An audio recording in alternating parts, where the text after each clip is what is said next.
영화 교섭에 대해서 우리가 또 얘기 안 할 수 없겠죠. 왜? 국가정보원이 나오니까. 전 아직 못 봤거든요. 공개된 영상인 예고편을 보면서 같이 얘기해 보도록 하죠.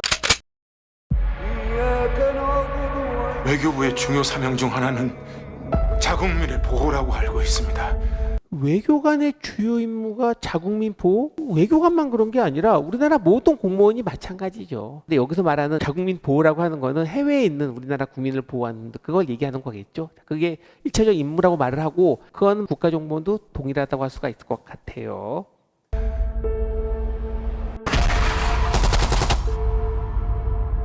자, 이게 이제 납치된 장면이 나오잖아요. 이게 샘물교회를 모티브로 한 건 다 알고 계시죠? 실제 현지에 있는 선교사 3명과 샘물교회 교인들 다 합쳐서 총 23명이 버스를 타고 이동하는 과정에서 피납이 됐던 그 사건을 말합니다. 그때 국민들이 엄청나게 비난도 많이 했어요. 왜 선교 활동을 그 위험한 지역에서 하느냐? 호의도 아무것도 없이 버스 하나로 달랑 위험하게 가냐 해가지고 국민들이 조금 반감을 갖는 그 사건이 샘물교회 사건이라고 할 수가 있어요. 그런데 이 사건 바로 몇 년 전에 우리가 또 잘 알고 있는 김선일 사건이 있죠. 이라크에서 김선일 씨가 무역 알바를 하고 있다가 피납돼서 참수당하는 사건이 있었죠. 그때 우리나라 국민도 못 지키는 정부하고 막 무지하게 국민들이 분노하고 화를 많이 냈고 그 이후에 또 이 사건이 터졌기 때문에 사실은 이거는 우리나라 정부가 아주 긴장하는 그러한 사건이라고 할 수가 있습니다.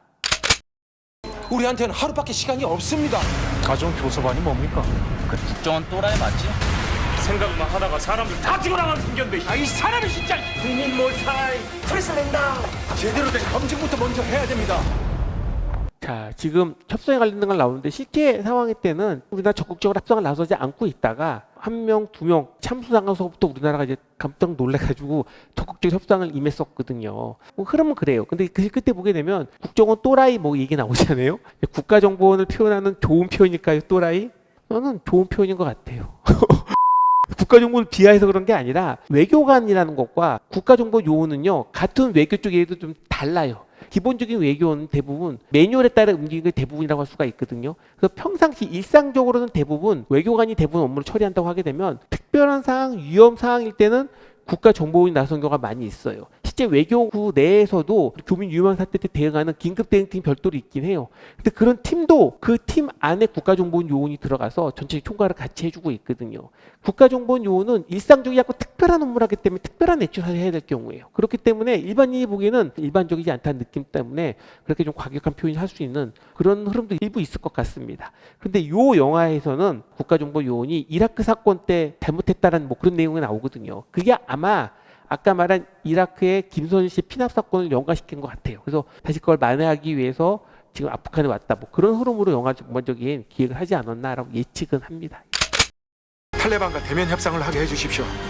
제가 직접 설득해 보겠습니다. 지금 협상을 하는 외교관으로 나와서 탈레반과 직접 협상하기 쉽게 가감히 치고 나가잖아. 근데 실제 우리나라 외교부의 외교관은 이런 성향이 거의 없어요. 이런 특징을 갖고 있지 않습니다. 위험한 일을 하지 않는 특징이 훨씬 더 강해요. 외교 관련된 부분은요, 다른 나라의 관계가 있기 때문에 내 행동 하나에 따라서 우리나라와 그 나라의 관계가 틀어질 수도 있거든요. 위험한 일을 하지 않습니다.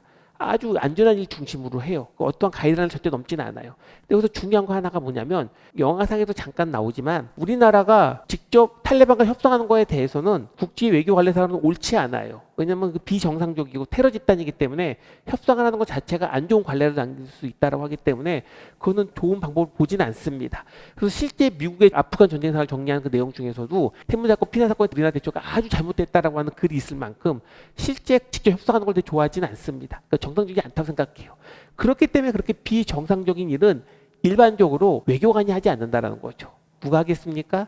국가정보요원들이 해요. 그래서 아시다시피 각 국의 우리나라 제외 공간에도 국가정보 요원이 절반 정도 있잖아요. 그런 요원들이 이때 주로 활약하는 주요한 인물이라고 할 수가 있다라는 겁니다.